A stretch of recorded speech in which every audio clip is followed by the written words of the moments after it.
I'm Richard Gearhart, an intellectual property attorney specializing in patents, trademarks, and copyrights. And I'm Elizabeth Gearhart, not an attorney, but I work at Gearhart Law doing the marketing, and I have my own startup. Welcome, everybody, to Passage to Profit, the show that's all about innovation, entrepreneurs, and the intellectual property that helps them flourish. We have with us tonight Dr. Bill Dorfman, otherwise known as Dr. Bill, and he's the inventor of Zoom and a celebrity dentist. So can't wait to hear from him. And then we have Mike Horashevsky, and I can tell you everybody's going to love this guy because he makes food with bacon in it. Who doesn't love bacon? And then we have Pooja Agarwal, and she's going to be presenting Zenful Brain. Who has not gotten burned out at any time in their life? Well, she's got the solution for that. So stay tuned. That sounds great. I could definitely use a Zen brain right now. So I'm looking forward to her presentation. But before we get to our distinguished guests, we have IP in the news. So who are we talking about today? Well, it's the trademark battle between the Kylies. Kylie Minogue, pop star from Australia, and Kylie Jenner of the Kardashians. Kylie Jenner wanted to trademark her name Kylie. Right. Kylie Minogue was like, no, no, no.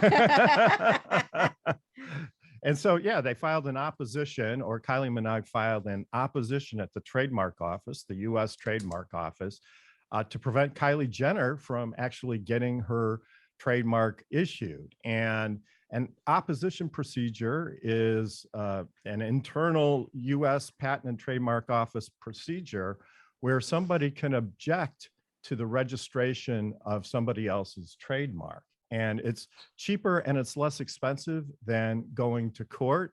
And it's a good way for people to work out disputes economically using the legal process.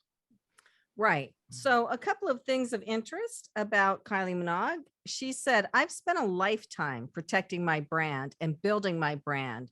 So it was just something that had to be done. And that's why trademarks are so important. They're a vital part of your brand. And the good news, she said, is that it's all wrapped up and we didn't have to go to court. So they were able to settle this without having to go to court. And it was really super important to protect your brand, and the trademark is part of that. Yeah, absolutely. And they got some publicity out of it too by starting a lawsuit.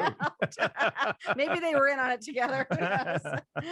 But how did she find out, though, that somebody else wanted to trademark her name? Well, I don't really know in this particular circumstance how she found out, but there's a lot of companies that have watch services. And Gearhart Law, for example, has a watch service, and we watch other people's trademarks as they get filed and as they go through the system. And so we know if a competitor or any third party is planning to file, get a trademark registered that could violate our clients' rights.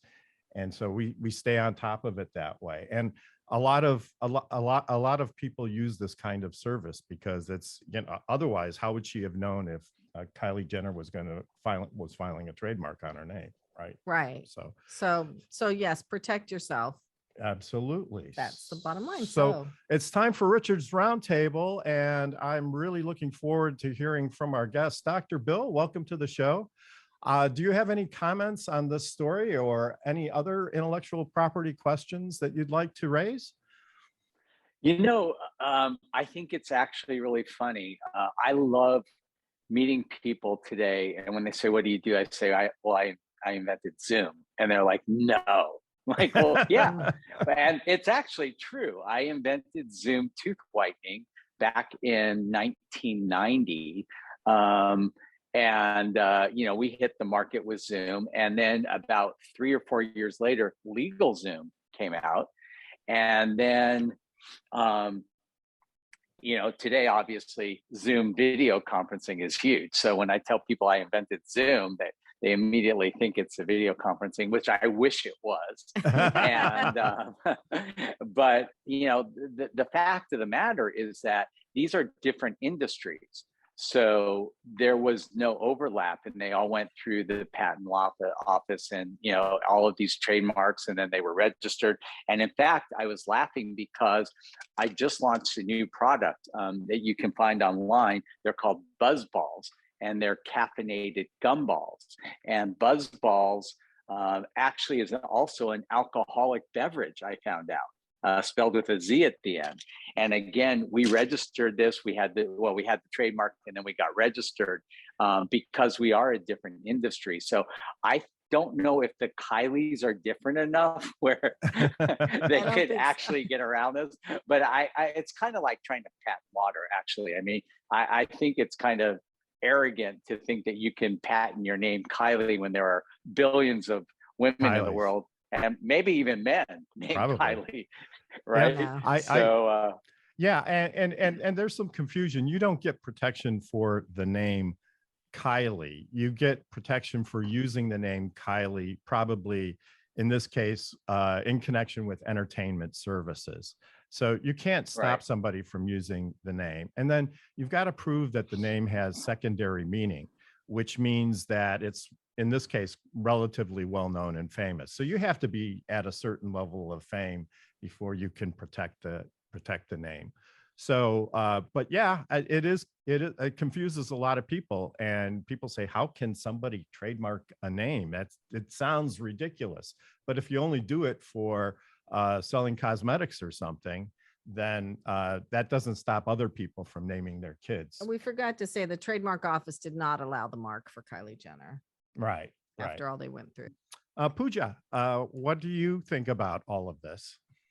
So I think since they're both in the entertainment industry, both Kylie Minogue and Kylie Jenner, that it would be difficult for Kylie Jenner to do that, to make that, to patent it or make it so only she could use that in a certain industry. So, but I think that if somebody could do it, it would be amazing. But again, I don't think that it would be able to actually go through. And so that's my take on it. Yeah, well, yeah, it is amazing. It's pretty hard to get a name trademark, but celebrities are able to do that. If you're famous enough and you use it for certain things, then it happens. But like you said, you're right. They were both in the entertainment industry, and so obviously there were going to be clashes there. Well, I think the moral of the story too is that you don't just apply for a trademark and get it. Like there's you have to fight to get it. You have to prove that you deserve it. So that's right. That's right. So that's a very good point. So who's next? Mike, what do you have to say? So I definitely sense some Hertz Avis energy here. Calculated play. But after years of being critical of my wife's entertainment choices, I'm not going to say any more, otherwise I'm going to be called a hypocrite for these at work when I've been telling her to avoid such things. But yeah, no, I think it's definitely a great marketing play, whether it was or it wasn't born out of that. I think it's always good to get some press and get some extra spotlight on your fame. So I commend the women for getting that and then getting out cheaply. Right. Yeah, that's definitely the key. So Kenya, what are your thoughts? Well, to be a Kardashian or a Jenner and be told no, right? It's like, when does that ever happen? When does that ever happen? But it's interesting. It's funny because she has the whole Kylie lip kit thing, and one would think that would give her a little leverage because she has built an established cosmetic brand based on her name. And I don't know the usage or what she was trying to do with the whole Kylie thing. But good. There's no such thing as bad publicity, I guess. Yeah, right. I say that all the time, but Elizabeth disagrees with me. Sometimes. So anyway, well, that's it. I guess the takeaway from this roundtable and the IP in the news is, watch your competitors' trademarks, right? Because if you don't watch what's going on in the marketplace, somebody else is going to pop up with something that could create a problem for you. So absolutely. So okay. All right. Well, I'm really pleased to have with us Dr. Bill tonight. He's a celebrity dentist. He is the inventor of Zoom tooth whitening, and he's also launching BuZZBalls and also another product called Proof. So welcome to the show, Dr. Bill. Can you tell us a little bit about your new product, BuZZBalls? Well, here's the thing. I love caffeine. I hate coffee. It gives you bad breath. It gives you dark, ugly teeth, and it gives me kind of a tummy ache. So during the day, if I ever kind of felt like I needed a little caffeine boost, I started using a product called No Dose, which is just 200 milligrams of caffeine. But if I swallowed it, it took about 30 minutes. If I chewed it in like 10 minutes, I was buzzing around the office. It just doesn't taste good. So we used to have a product called Breath RX gumballs. I owned a company called Discus Dental. Discus created Zoom and Night White and Day White and Floridex and all these different brands. So I would take our little gumball, chew it up with No Dose, and in 10 minutes, I was buzzing around the office, and it tastes so much better. And I thought, there should be a caffeinated gum. So I went back to our gum manufacturer and we started working on it. It took me 2 years to develop this formula, but the product is amazing. You can get it online now. You just go to buzzballs.com. And the advantage is not only do you get a buzz in 10 minutes, it gives you fresh breath. We kept thymol oil and eucalyptus oil in there. Those were the the ingredients that we used to naturally kill bacteria that cause bad breath. So not only do you get like the kick from caffeine, but it gives you fresh breath. We also sweeten it with xylitol, so it's sugar-free, and that helps fight tooth decay. So it fights tooth decay, gives you fresh breath, and it gives you a buzz, all in 10 minutes. And they're called BuZZBalls. And it comes in cinnamon, spearmint, and bubblegum flavors. So you can talk a mile a minute without Did you have any offending BuZZBalls anybody. before the show? That's But what. 100% actually. And I don't do pre-energy workout drinks anymore. Like when I go to the gym, I take a BuZZBall like 15 minutes before I get to the gym. I'm in there like Superman. So I love BuZZBalls. We saw your cover on your GQ cover where you're totally ripped. And you're totally ripped. Yeah, so people watch our YouTube, go to our YouTube channel, you'll see his cover on there. What issue were you in? Is that a recent? So this was right as the pandemic hit. They wanted to do an article on at-home exercise for men over 50. And so they contacted my agent and they had me do, this is the photo they did. They had me do a whole workout routine for men over 50. Now, the secret is I'm over 60. I'm 63. And, but I did it anyhow. And then they did some follow-up with that. And they had me and Sylvester Stallone and Arnold Schwarzenegger in the article. Oh my gosh, you don't look 63. But I wanted to go back to the very beginning. So when you were a little kid, did you think, I want to be a dentist like the guy on Rudolph? And then say, but I'm going to be an entrepreneur at the same time and be a dentist, but invent a whole bunch of different things. Like, what did that bug bite you? So I literally fell into dentistry. I was a little kid. I literally fell down. I knocked out my baby teeth, and we had this amazing family dentist. And I always thought, wow, I want to do this. I want to help people like this because, he helped me get my smile so that when my permanent teeth came in, I would have a natural, normal smile. And so dentistry was something that just always stuck with me. And I always knew I wanted to do that. As far as the whole business thing, and we can talk about it a little bit later on, but I started a nonprofit called LEAP. It's a motivational leadership program for high school and college kids that we do every summer, where we teach them skills to be successful in life. And I always say, if there's two things that I want kids to walk away with, it's this. Number one, don't wait for opportunities in life, make them. And number two, when you do get an opportunity, don't take it, master it. Ooh. And there's a big difference. A big difference. When ABC put me on Extreme Makeover, dentistry, no problem. TV, I stunk. I mean, I was really bad. And instead of waiting for them to fire me, I took acting classes, hosting classes, teleprompting classes. I made myself the best version of me I could be on TV, and it paid off in spades, you know? And so when it came to like inventing Zoom, I mean, basically, I was sitting at my office saying, there has to be a better way to whiten teeth.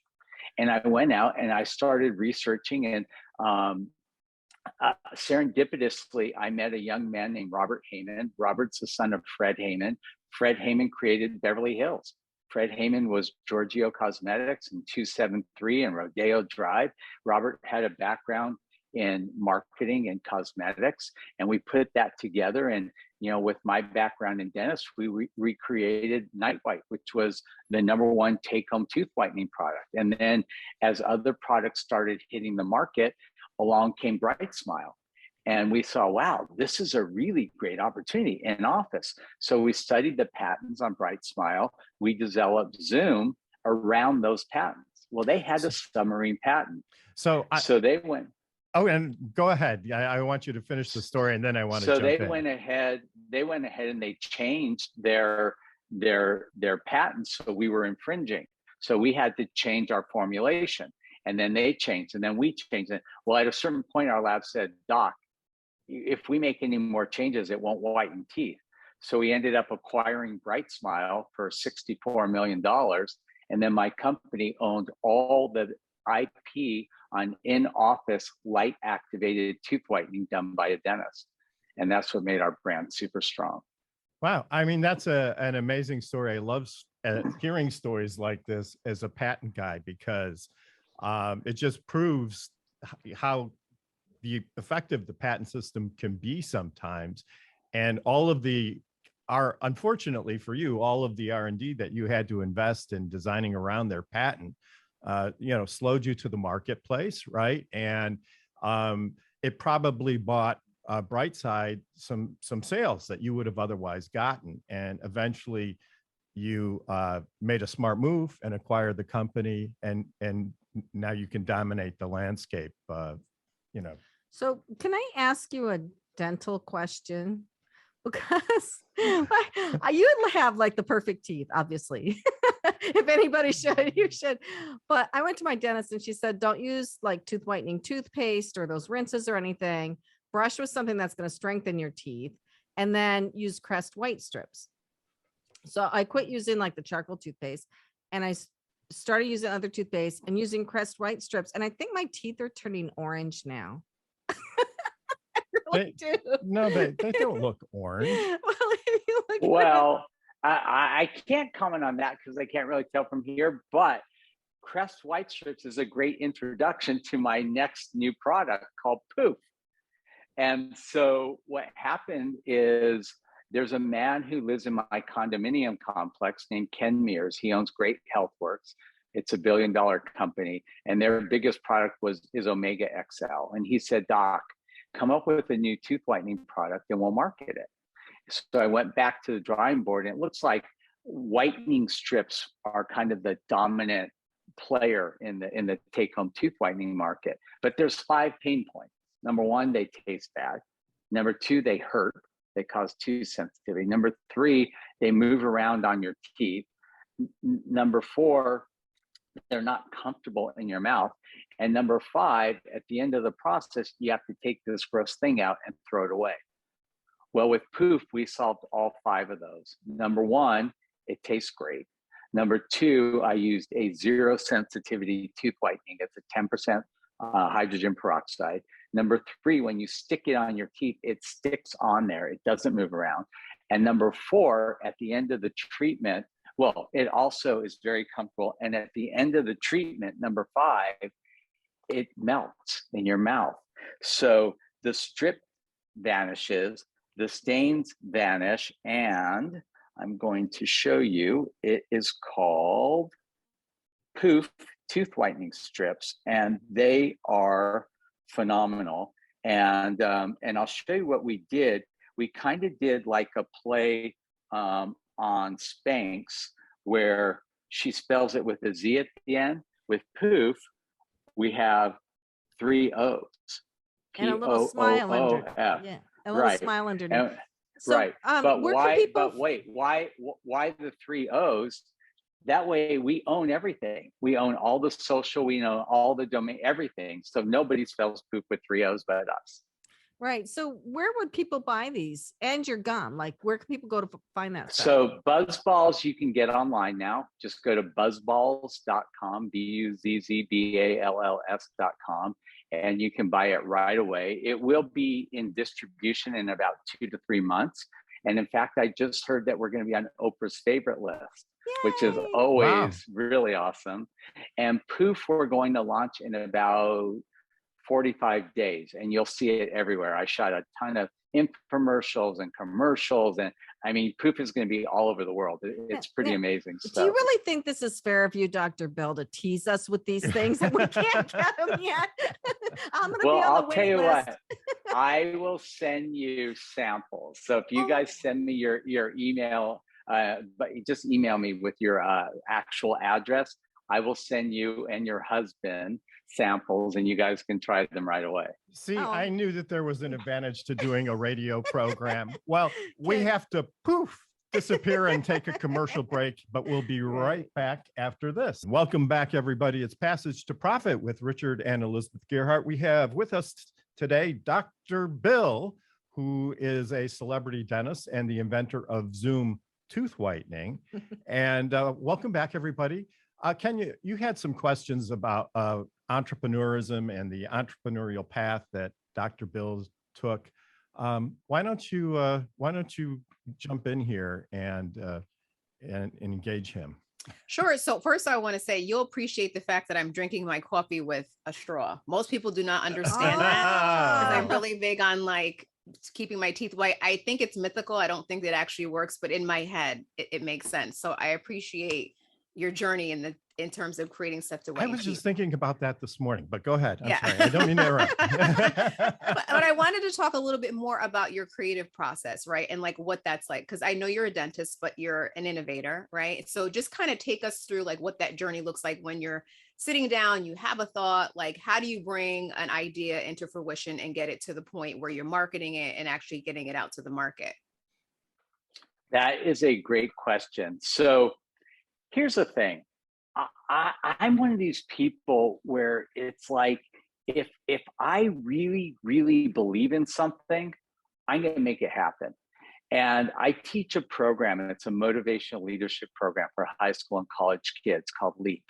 And, you know, I always tell my kids at LEAP, I never fail. And they look at me like, really? I'm like, no. So think about it. If I do something and it doesn't come out the way I want it to, I don't look at that as failure. That's practice. Then I'll do it again and again and again and again and again until I get it the way I want. You only fail if you quit. And if you don't quit, you'll never fail. And I never quit. And so what happened with tooth whitening and with Zoom and with Night White is I'm sitting in my office and I'm thinking, you know, the products that are out here were really not great. They didn't perform well. They weren't packaged. I just saw so much room for improvement. You've heard the old phrase, build a better mousetrap. So there's kind of this funny theme in my life where every time I literally commit myself to do something philanthropically, something amazing comes out of it. So I was at a charity event for children's cancer, and I met a young man. We were both 29 at the time. And he had just graduated from business school, and he was in the cosmetic world. His whole family, his father was Fred Heyman, who's created Giorgio Cosmetics. And I started talking to him about the need for a more kind of cosmetic version of tooth whitening in the dental office. And we sat down and put paper to pencil and just came up with the whole business plan. And we grew Discus Dental from zero to $1.3 billion in sales in over 20 years. And then we sold the company to Philips in 2010. In fact, I sold Discus Dental on 10/10/10 at 10 a.m. So I have this little pen that I walk around with. This is on my phone. I took my phone off because I'm using it to record. But at LEAP, which is the program we teach for kids, we teach kids to be a 10. Walk like a 10, talk like a 10, act like a 10. But most importantly, surround yourself with other kids that are 10s. Because if you're trying to be a 10 and you're hanging out with a bunch of 2s, guess what happens? Yeah. You know, and so, you know, and then I would say probably the greatest advice I can give anybody when it comes to wanting to build the business is something, again, that we teach at LEAP called copy genius. You know, when I came to Beverly Hills as a cosmetic dentist, you know, they didn't need Dr. Bill Dorfman as another cosmetic dentist. But what did I do? I went and I found the 5 most successful cosmetic dentists. I called them up. I went into their office and I shadowed them each for a week. And I sat there like a sponge taking copious notes. And I took all of the things that I saw them doing in their dental practice that made them successful, and I put it in my practice. And within a year of practicing, I had a busier practice than any other dentist in Beverly Hills. And it stayed that way because I continued to copy genius. I'm always looking at innovative people and seeing what they're doing and then figuring out, like, how can I copy that and how can I do that better? And I honestly think that is the secret to success. You know, when I meet young kids that want to start a business and they say, what do I do first? I said, the first thing you do is look out there and see who is really successful in your space, see what makes them successful, and figure out how you can be more successful than them. That's amazing advice. And I couldn't agree more. I think, you know, any ideas that you can get from successful people, I think that should be your inspiration. Absolutely. So that's amazing. I agree. So what have been some of your bigger challenges? I mean, it hasn't all been rosy, right? I mean, I get the piece of, you know, keeping a good mindset around failure or not failing, but there have to have been some challenges that you faced along the way that were difficult that led to your success. I mean, challenges personally, or are you talking about challenges in business, like challenges that we came up against? Challenges in business. Yeah, that entrepreneurs would face. I'll tell you the biggest blunder my company made. And we were servicing about 150. We sold product I mean, there were 150,000 dentists. We were writing orders for about 150 dentists every month. I mean, we had a very robust business going on. And we started off with Night White, which was a nighttime tooth whitening process. Then we launched Day White, and then Zoom later on. What happened when we came out with Day White is we spent hundreds of thousands of dollars advertising in all the journals and everything, and we had all the artwork and we had pre-sales, and we didn't have the product. We just the lab was having problems with stability, and so here we had people that had paid for this product, and we had millions of dollars in orders, and we had no product. Wow. And it was starting to get ugly, and people had paid for this product like 2 months, and we had no product. And then God came in and created the big earthquake in California. And all of a sudden, people are calling, asking for their Day White. And we're like, you know what?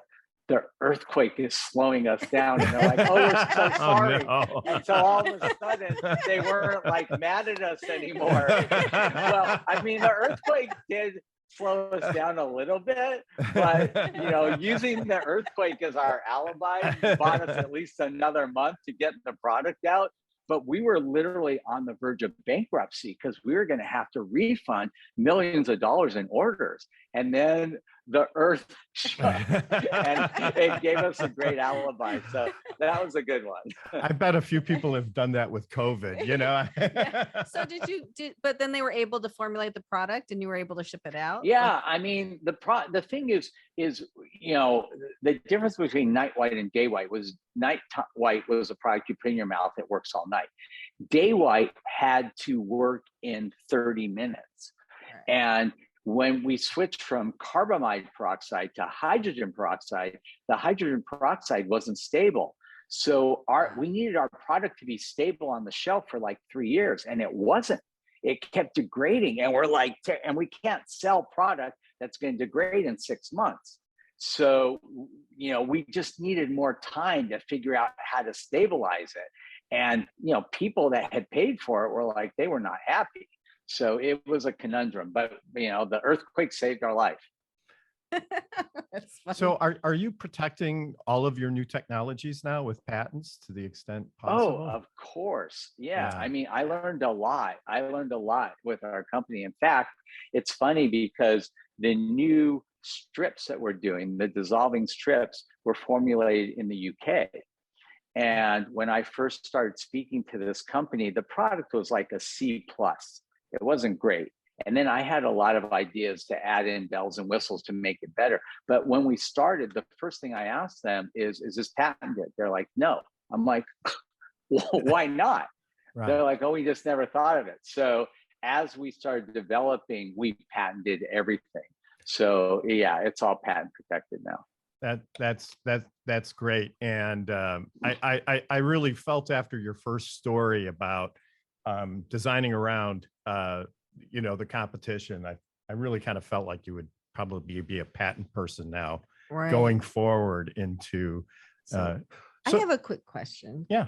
So I'm just curious, you've been doing marketing for a long time for these products, and obviously you have a very robust marketing effort because you did all that marketing for the Day White. What have you found to be your most effective marketing strategy or platform, like TV, or, I mean, yours is very visual with the whitening. So what's worked the best for you? You know, the funny thing is it evolves. You know, I mean, when I first started my dental practice, I had a publicist and she worked with me. And, you know, most of my new patients were coming from word of mouth and magazines. You know, LA Magazine was I got like 30, 40 new patients, 1-800-dentist. I mean, you know, today, none of those things matter now. It's all social media. You know, I mean, I have more followers than any other dentist in the world on Instagram. And I get, you know, probably 10, 15 new patients a month from Instagram. You know, I get a bunch of new patients from word of mouth. I mean, my patients refer patients. And then, of course, I'm on the doctors on CBS. So yeah, how did you get that? How did you get that gig? I was going to ask you next. How did you get on TV? How did I get on TV? So Jennifer Fenton was a patient of mine. She was a game show hostess, and she worked for Howard Schultz, not Starbucks Howard Schultz, who created Lighthearted Entertainment. And he created game shows, and he came up with this idea called Extreme Makeover, which he sold to ABC. And so basically it was a panel of doctors and me, the dentist, who would make these people over that had, you know, dental issues and all other kinds of issues.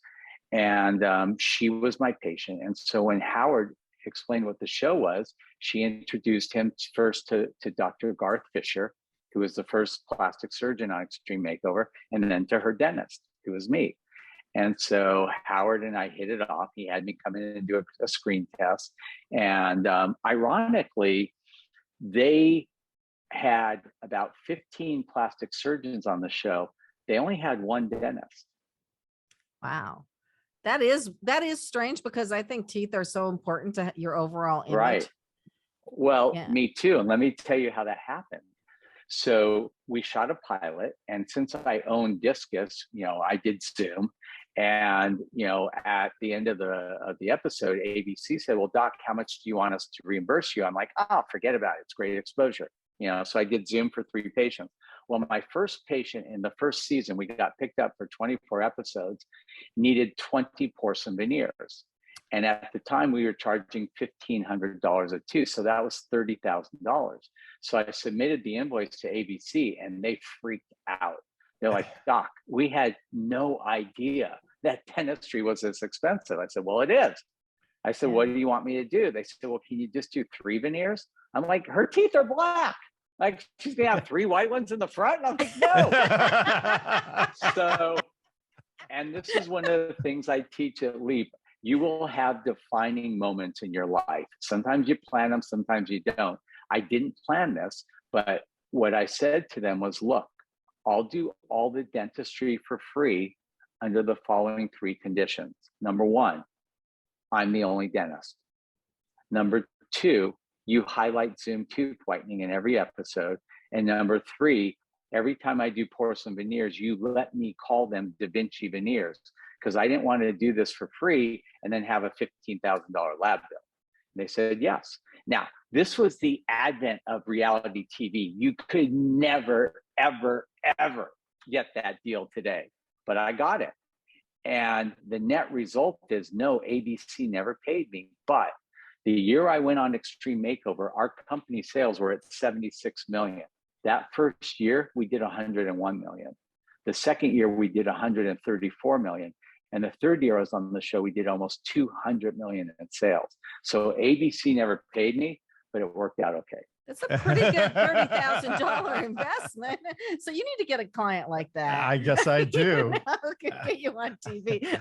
So, wow, that's so impressive. And I mean, obviously you were really good and photogenic and everything. So did you have to work on your image to go on TV, or are you just a natural, one of those people like Kenya that could just walk on? No, I was not a natural at all. I mean, if you watch the first 2 or 3 episodes, I look like a deer in headlights. Like, I mean, I literally thought they were going to fire me. But instead of sitting there and waiting to get fired, I did something about it. You know, I took acting classes, hosting classes, teleprompting classes. I literally worked on making myself the best version of me for TV that I could be, because I realized what a huge impact this had on my company. And I hired Raimi Warren. Raimi Warren is the woman who works with all the kids on American Idol and all these shows. And she would sit me down in the studio with a professional like you or your husband who would interview me and just watch it, and we would video it, and I would sit there and cringe at like all the stupid, horrible things I was doing. And then she literally just beat me up and taught me, you know, like I'd slouch and she'd hit me in the back of the head. You know, she was abusive a little bit, but you know what? It worked. And, you know, and I started booking more and more and more. And then when I wrote I wrote a New York Times bestseller, that was huge. My publicist used that. So the idea was, you know, having a publicist is like having a megaphone. You take something that's small and you blow it up. So every time I would do something, my publicist would put it out there, and then she could book me on, you know, the Tonight Show, on Rosie, on all these different talk shows. And, you know, you build as much momentum as you can. Wow. That is fascinating. And I have to say, I've learned so much through this interview, Dr. Bill. We really appreciate having you on. We have to take a commercial break. But first, where can people find you? Yes. I'm super easy to find. I mean, on Instagram, it's just Dr. Bill Dorfman. I know I have 1.4 million followers. I answer all my DMs myself. That's not a robot or anything. Also, if you want to find me on my website, it's also Dr. Bill Dorfman.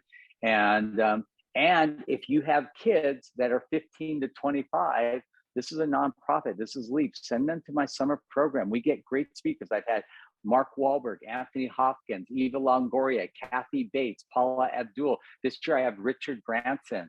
I have Michael Jackson coming. For real. Prince, his son, has changed his name to Michael Jackson Jr. I have him coming to speak. So it's going to be an amazing program. And we teach kids skills that they need to be successful in life. And it's going to be this summer, July 17th to the 23rd at UCLA. The kids live there. Is there a website that you can mention? You just go to www.leapfoundation.com and you can register right online there. or there's a phone number, 877-855-5327. You can call that up and talk to us at the office. But it's really an amazing program for kids. It sounds just great. So thank you so much for being with us. We hope you'll stay with us for the rest of the show, and we'll be back with more Passage to Profit right after this. Welcome back, everybody. It's Passage to Profit. We just had a great interview with Dr. Bill Dorfman, and I learned so much, and he has just been shared a lot of secrets. He Yeah. shared a lot of his secrets. Yeah. And if you haven't had a chance to hear the whole interview, you should go pick up our podcast. It'll be available tomorrow, wherever you get your podcast. Or go to our YouTube channel so you can see how ripped he looks on the cover of the magazine. Yeah, I mean, Dr. Bill has it together. I He think. really I does. think he really does. So, Kenya, it's time for Power Move. Who's power moving today? It is time for Power Move, and we are going to talk about Jennifer Lopez, who wants to support Latina women and is taking all the necessary steps to empower a new generation of entrepreneurs. So she recently announced her new $14 billion partnership with Grameen America, and the new deal expects to reach more than 600,000 Latina entrepreneurs across 50 cities in the United States, with a business capital of 14 billion and 6 million hours of financial education and training. So she gets today's Power Move because I thought that was great. That is totally awesome. And it's amazing what women will come up with if they're given the resources, right? Oh, absolutely. And I'm really glad to hear that we have celebrities who are investing in entrepreneurship, because it's really the way forward in so many ways. For everybody, right? And small businesses create the majority of jobs out there. So it's good for our economy, and I think it's good for the people who choose the entrepreneurial experience. Elizabeth? Yes. So Fireside Directory, for those of you who don't know, Fireside Directory is an online directory of small businesses. It's a video directory. So I've been building it by interviewing business owners of small businesses, and I have a website, but the website I was using wasn't the best website because there wasn't one that was built for this. So I'm having a new website built. So I'm very happy because I've gotten started on that. I've gotten some new ideas. You know, when you do a website, you have to really understand who your target market is, what you're trying to say, what you want people to see, and what path you want them to follow through your website. There's a lot of what they call discovery, where you're trying to figure out exactly what pages should be on there, what it should look like, all that. So I'm in the middle of that right now, and I'm enjoying it. It's really fun. Yeah, I think your brain is well tuned to strategizing around those ideas. So yes. So without further ado, I would love to talk about bacon. So really, probably the most popular guy on the show right now. Yeah. It's too bad it's remote. But Mike Korashevsky with TBJ Gourmet has foods using bacon. So tell us all about it, Mike. Thank you for having me. So TBJ Gourmet fights food waste by helping both the home and professional chef craft the perfect bites that make memorable meals.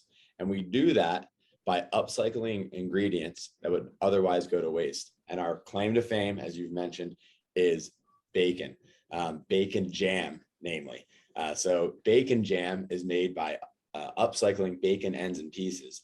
And if you're not familiar with the term upcycling or what bacon ends and pieces are, it's essentially not the bacon is smoked pork belly, and pigs are not ripped like Dr. Bill. Their bellies are not perfectly shaped. So the first slice and the last slice of the pork belly are not pretty enough to go in the package, but they taste very, very good. And we don't want them to go to waste. So we capture those, we grind them up, and we cook them with caramelized onions, brown sugar, a little apple cider vinegar. We jam this all into a jar so that people can spread bacon jam on everything from burgers to sandwiches to appetizers, anywhere they want bacon to be. And if they're like 85% of Americans, that's on everything. So oh, go ahead, sorry. No, hit me with the calories per tablespoon. Was Really that a as bad as question you to think. ask? What? So a serving is 90 calories, and it would compare to ketchup or mayo or mustard. or any traditional condiment in calories, except it's loaded with protein because bacon is the main ingredient. We make a USDA certified bacon jam, which means bacon is the top ingredient. Wow. So it's healthy for you and it's low calorie. Did I do the Well, calculation? I think if you're right? doing keto or something like keto, it's probably good for that, right? So it might be a little high in the sugar for keto. Oh, Yeah. okay. On our standard recipe, we do have products that are a little more keto friendly, and we make other upcycled jams and jellies and specialty foods, but bacon jam is our claim to fame. So Yeah. yeah, so you're actually in quite a few brick and mortar stores with this, right? Absolutely. So the easiest way to get our product is to go to our website, tbjgourmet.com, and either order it or see our store locator to find stores near you. We're in everything from gourmet food stores to we have 2 SKUs now in all Walmarts across the country. So yeah, we're pretty easy to find. Wow, that's great. And so was bacon jam known before you got into the bacon jam business, or how did this whole thing start? So it was known to foodies, chefs at gastro pubs were making it. We actually got our recipe right off of Martha Stewart's Healthy Living, but no one had commercialized it. And the way I found out about it is I had cooked a large amount of bacon for a catering at my restaurant, and the catering canceled. I was pretty upset, and I was introduced to the concept by a man who's now my business partner and my co-founder of the company, Bruce Kramer. He said, you should make bacon jam with that. And I said, what's bacon jam? I've never heard of it. He laid it all out.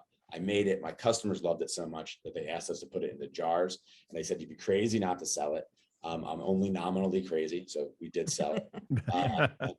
After doing some street fairs, bacon festivals, beer festivals, we're selling bacon jam. It's a part-time thing on the weekend. A gentleman walked up at one of these, I think it was a car show, and said, hey, kid, do you want to sell this on TV? And I said, yeah, sure, I'd love to sell it on TV. And that was Dan Hughes from QVC. And about 6 months later, I was on TV for the first time. And much like Dr. Bill, not very good, sweating bullets under the spotlights of QVC, but selling bacon jam at a clip of about $8,000 per minute, and realized that we had a company, and went from there. That's awesome. So I see here you have different flavors. You have figs and balsamic, honey and habanero, chili, black peppercorn, and you have other products too, like tomato jam, bacon, maple sugar rub. So that sugar rub, is that for like a roast or something? Yeah. Absolutely. So the maple sugar rub. So a lot of people don't know this. If you reduce maple syrup down further, it becomes maple sugar. You can use it anywhere that you would use sugar. And what we do is we smoke it and add a little bit of bacon, and it's a perfect balance of sweet and a little bit of savory. I like to put it on meats as a glaze, just sprinkle it on a pork chop or a roasted loin, and it's fantastic. And this is a jar of the bacon jam for anyone that's watching at home. But basically, all the bacon jam that we have has one thing in common: bacon is the main ingredient, which is key to making a bacon jam. Right. So it kind of feels like you could buy this stuff and pretend like you're eating at a fancy restaurant. Yeah, there you go. Or you can just put it on your Doritos, and get some interesting flavors, right? But that's the goal, is to get something that's very difficult to make. At the restaurant, I would take 4 hours to make it. Most recipes that you find online, it's going to call for at least 2 hours.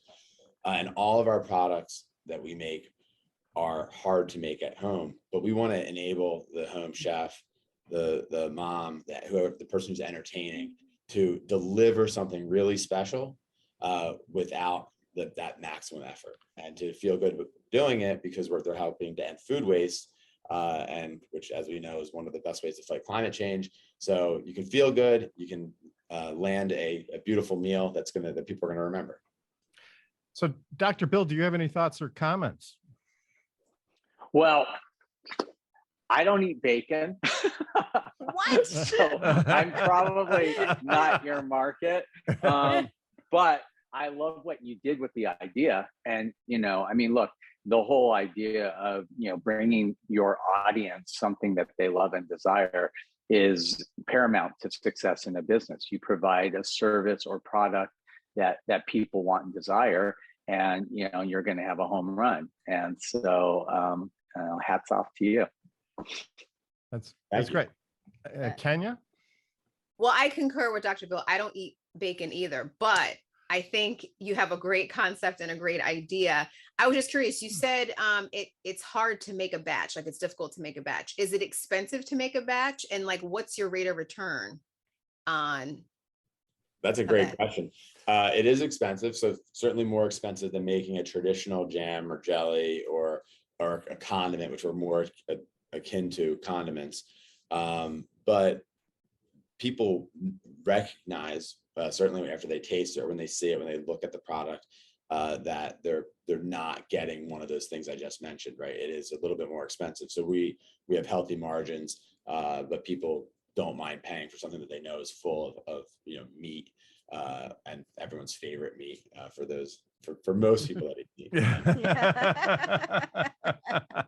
Well, I see here for you non-bacon eaters that you also sell Himalayan ghost salt. What is that?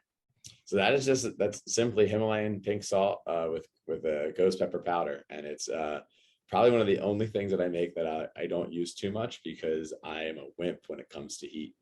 But for the non-bacon eaters, our tomato jams, and we have a line of onion marmalades coming out, still in this idea of sweet and savory spreads and condiments. I would direct them towards those and the salts as well. I bet the tomato jam would be really good on a hamburger. Probably. You don't like ketchup on your hamburger. I don't, but that's different than tomato jam. So yeah, I may have what to it's try like that. with French fries. I'm getting hungry.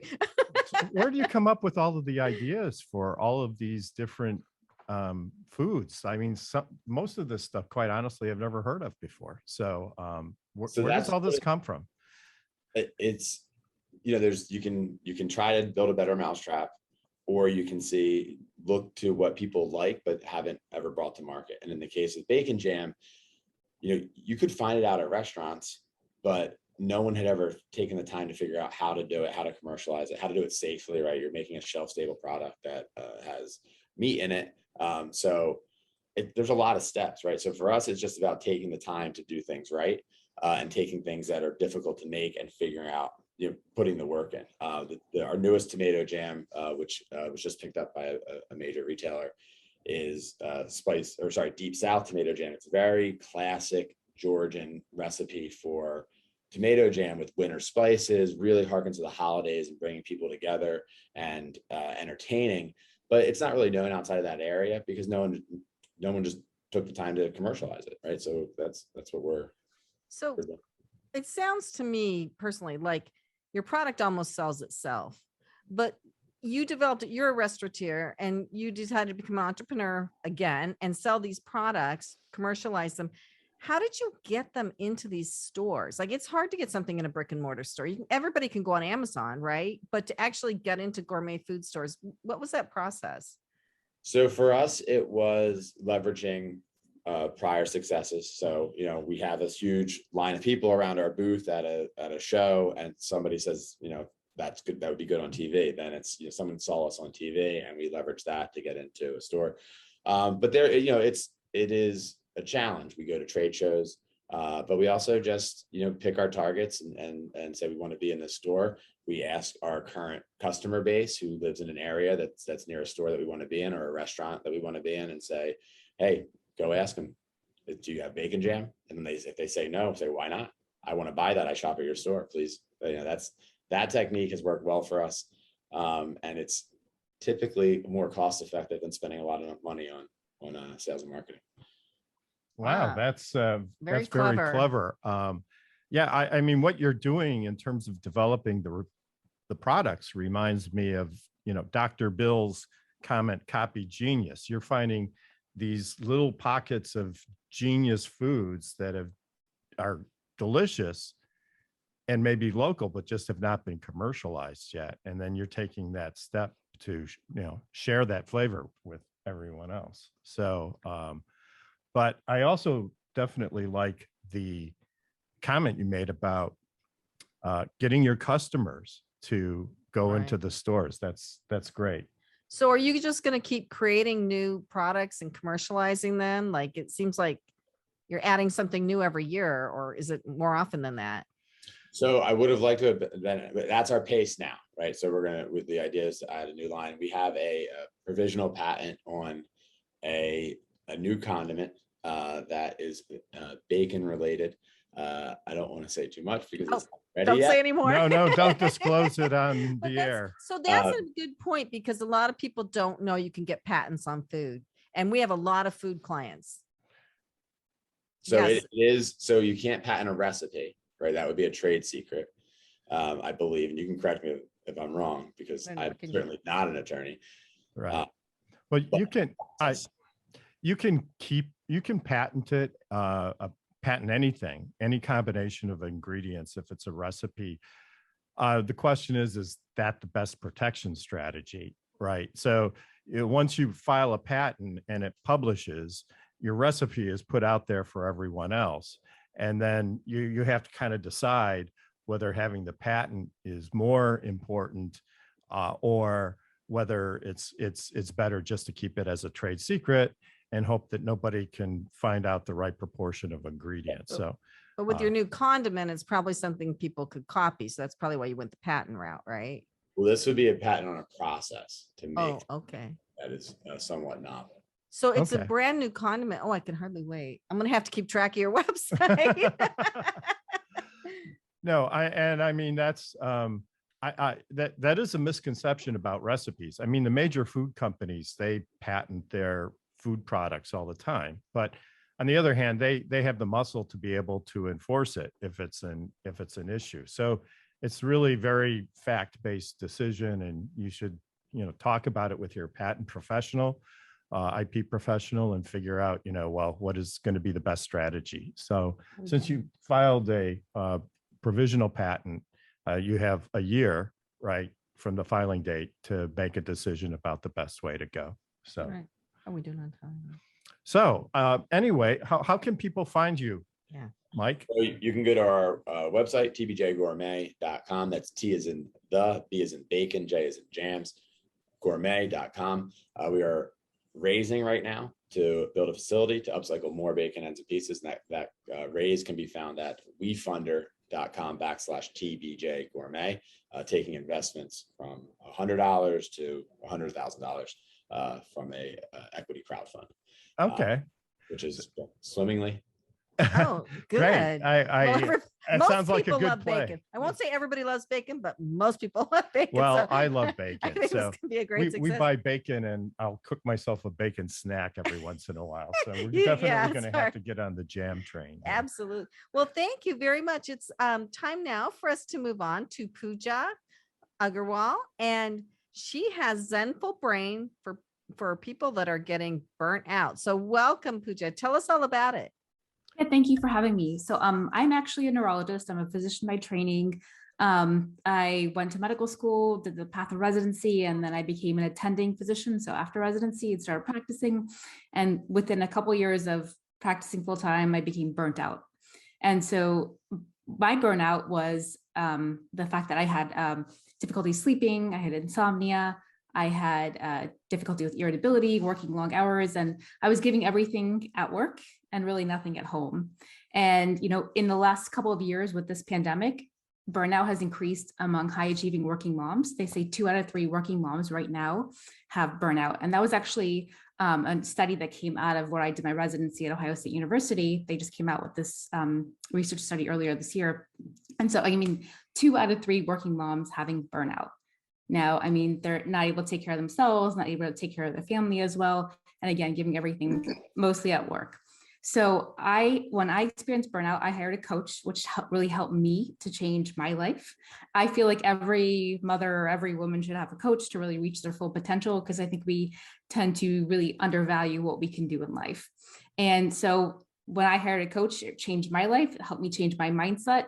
So I'm a neurologist, I'm a neuroscientist too. So I research the brain, but that aspect of the mindset and the brain and really optimizing how well I'm thinking about things didn't really change until I hired a coach. So when I saw the need during the pandemic of high achieving working moms experiencing burnout, I decided to become a certified executive coach. And now I help moms with burnout to overcome that burnout with mindset readiness, powerful self-reflection, and then helping them discover new talents or different ways to take their careers to the next level. That's really great. I wish you would help aging radio hosts with that same issue.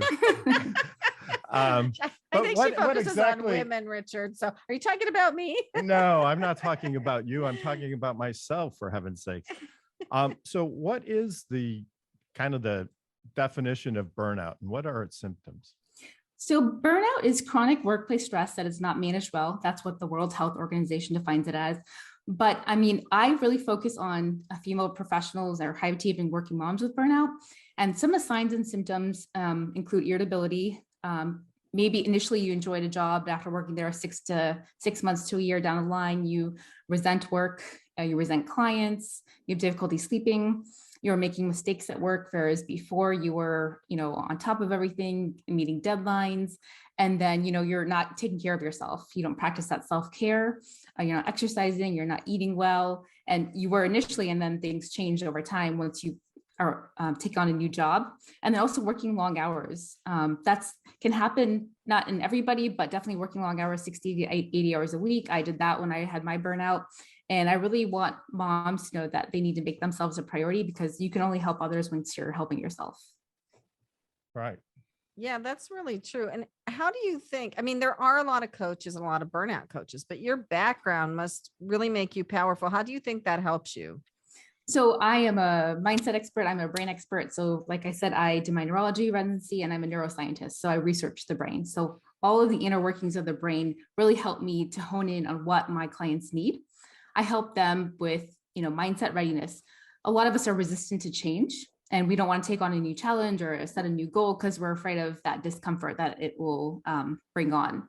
And so once we embrace that discomfort, we can really help our mindset to go from resistant to ready. And I have some powerful tools that I use with my clients to really change their mindset and to discover new talents that they may not have known were present, and basically have those new talents, develop them, and then take their career to the next level and to actually get rid of that burnout or end it and hopefully never have that again.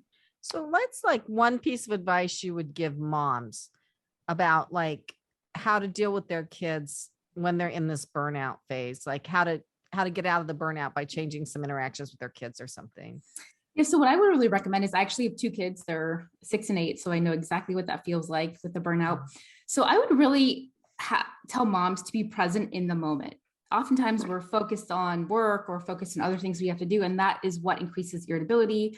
And then if the kids are fighting or things like that, really being present in the moment, trying to take 5 deep breaths and just focus in on that moment on the fact that you need to be present with your kids. And that's something that, you could do. It's simple, it doesn't take much time. And then practicing that on a daily basis can help. And then another tip that I would have is to journal.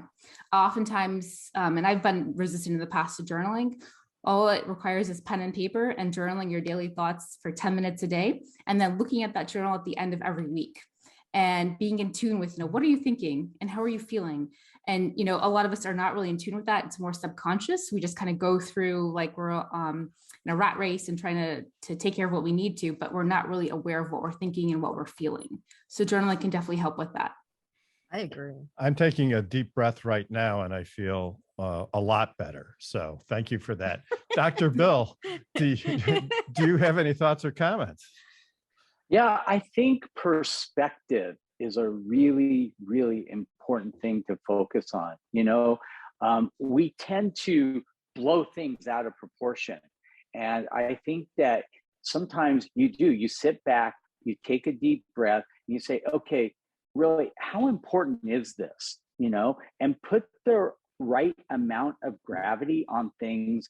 And you got to let a lot of stuff go in life. If you carry everything around, you'll never be able to get past things. So I love her advice. I think you really do need to sit back. You need to really kind of take a deep breath and say, okay, how important is this? And then really just process things and break them down one at a time. I use an acronym called WIN. What's important now? And I really try and focus on what's the most important thing that's going on right now and just block everything else out so I can process that, be present, as she said, in that moment and really focus on what's important. No, That's great that's great. advice. Kenya, do you have any questions or thoughts? Well, I was really excited to talk to you because you're talking about one of my favorite things, which is the brain. So I teach exercise science, and I teach a little bit of that, minus my addiction to Doritos, but that's another sidebar. So in terms of the brain and how it works, do you feel that or believe that it's neurologically possible to rewire like what we kind of internally program ourselves with? Exactly. So our brains are naturally hardwired for negativity. It's a negativity bias. We always look at all the negative aspects of things and we blow those out of proportion, like Dr. Bill said. And so that's our natural tendency, but we can actually create new neural pathways or rewire our brain. And these new neural pathways develop over time. When we change our mindset, when we change our behavior and the way we're thinking, these new neural pathways form. And then that negativity bias does not happen as much. Then you're more positive, more of an optimist.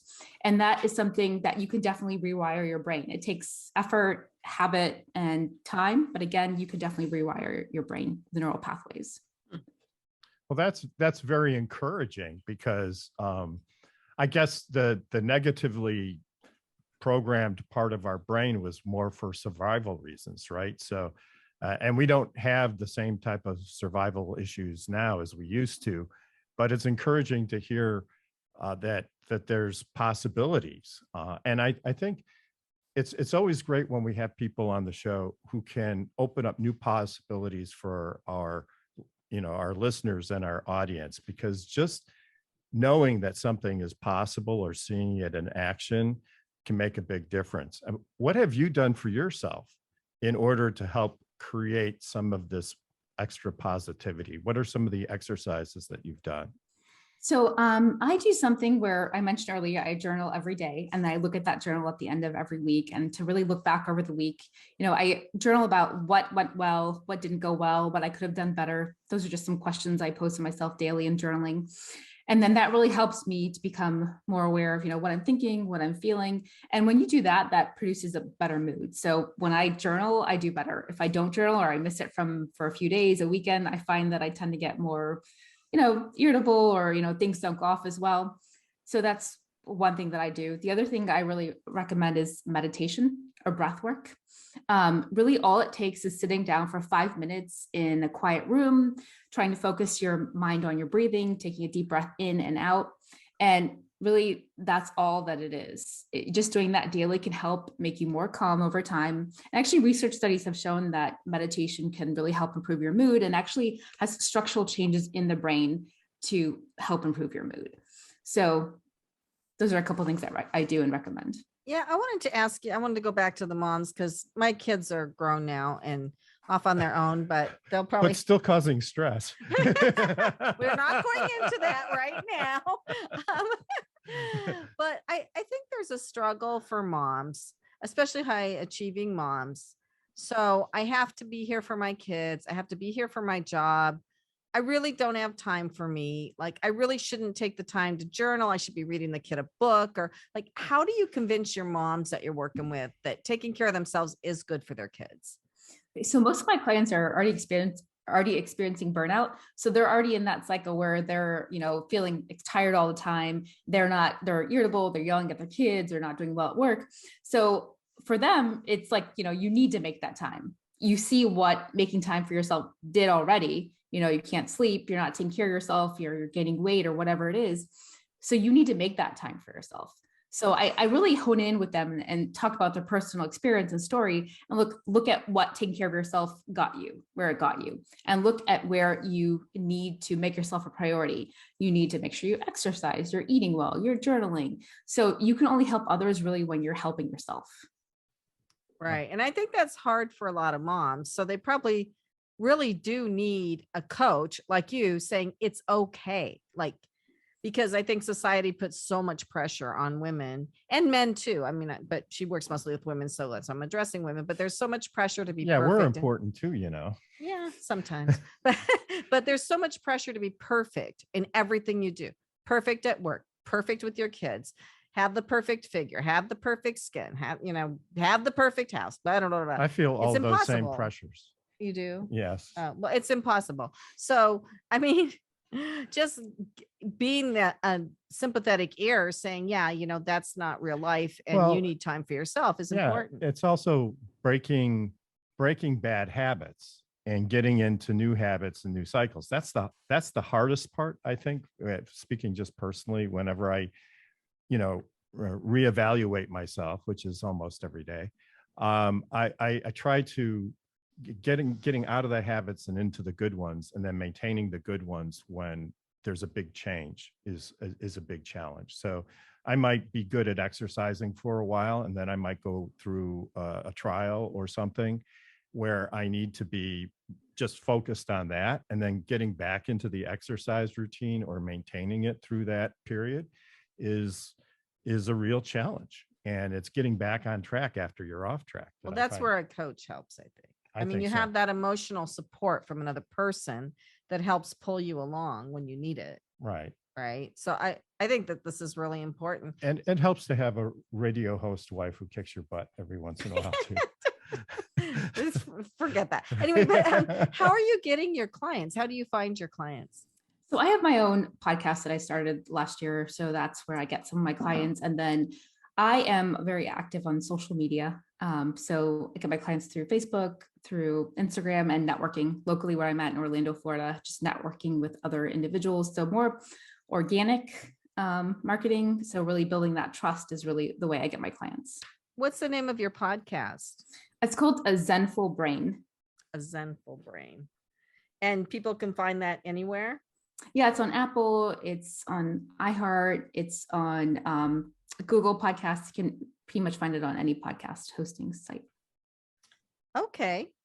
Well, thank you. I'm getting the twirly finger, meaning we have to wrap this up. It was the twirly pen this time. Oh, the twirly pen. So where can people find you? On your podcast is Zenful Brain, and then your website is zenfulbrain.com. with one L, right? Correct. Yeah. Yeah. ZENFULBRAIN.com. Okay, great. So all you moms out there, or all you people who know a mom out there who's suffering burnout, tell them to find Pooja, and that's great. So we will be right back. Listeners, you are listening to Passage to Profit, Road to Entrepreneurship with Richard and Elizabeth Gearhart, and our special guest today, Dr. Bill Dorfman. If you missed any of the show, our podcast will be out tomorrow, or go to our YouTube channel because there's some pretty cool stuff on here you can see on YouTube. So we will be right back. Welcome back, listeners, to Passage to Profit, Road to Entrepreneurship with Richard and Elizabeth Gearhart. Our special guest today, Dr. Bill Dorfman, celebrity dentist. And now we are on to asking the question. The question of the show. The question. We need to come up with a better tagline than that. I know. But what is the question today? What food's your favorite food, and what food is your most hated food? And I guess we'll start with Dr. Bill, right? Right. He said he's ready to go. So. Okay. I mean, mine's pretty easy. Favorite food, healthy foods. Unfavorite food, unhealthy food. I don't drink. I don't do drugs. I've never had alcohol in my life. I really try to lead as healthy a lifestyle as possible. So if it's healthy, I'll eat it. If it's not, I won't. Done. Wow, that's pretty definite. No wonder, like I said, he has like that at 63. He does have his act together. Yeah, that's how you look like that at 63. I could hardly say any of those things. Okay, who's next?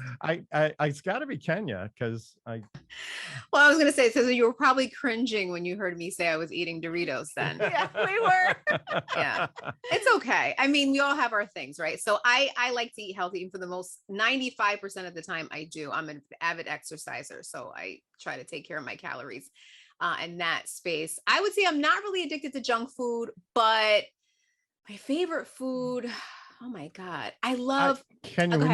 When you say you're not really addicted to junk food, you may want to explore that with somebody, because it sounds like you kind of might be addicted to junk food. No, I'm totally not. Like I don't I literally, when I say I'm addicted to Doritos, like I'm over exaggerating. Like Yeah. once in a blue, I'll have that, right? And I don't eat a lot of sweets, and if I have it, it's like it's really, really a treat. And if you check out Kenya on our website, she looks like a fashion model. So Oh my does. God, I don't know Yeah. about Yeah, that. We yeah, have Please, I don't. absolutely. Yeah, we Far have from photos of far it. from a fashion model. No, No, no, no. you're like skinny. So favorite food, my dear. God, I love grilled octopus. Like that's Oh. my favorite food. We I never can knew eat that that about every you. day of my life. Well, Wait, And what's, I your get most tired. what's the most hated food? I don't really have one that I hate. I don't have one that I hate. I don't think. I really don't hate anything. That's good. So, Yeah, I don't really hate any but food. I just next time you come to our house for dinner, though, don't expect grilled octopus. I don't know. We can order out. not a big fan of onions. Oh, eggs. That's my pet peeve of life is eggs. I will not eat eggs. I cannot smell eggs. I will if they're cooked in something and you can sneak it in and I don't know I'm eating it, then that's fine. But I just can't do the smell. So Okay. eggs. That would be my. No omelets for you. Okay. So on to Mike. Mike, I know your favorite food, but go ahead.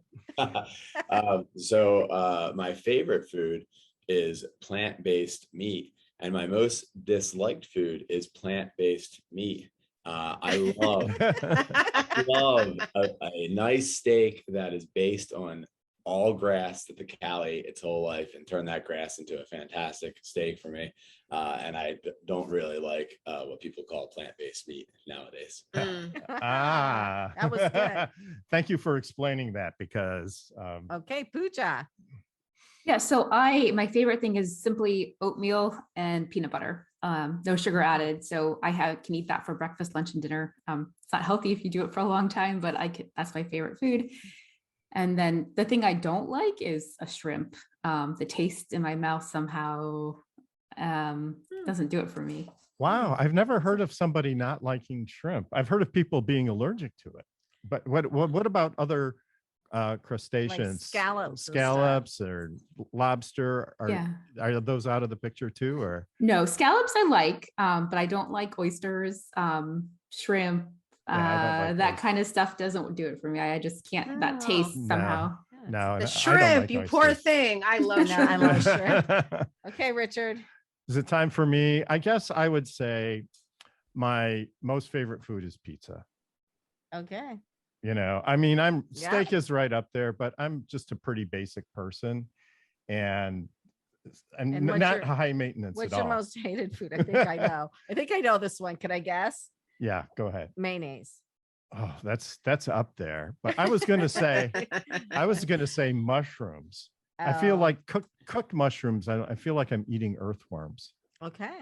So it always like left this bad taste in my mouth. Okay. Well, this is a good question for me. So, one reason I love Italian food is it's all pasta and cheese. Well, not all, but a lot of it. So, my favorite food, which I very rarely eat, is macaroni and cheese, but it's even better if you put in bacon jam.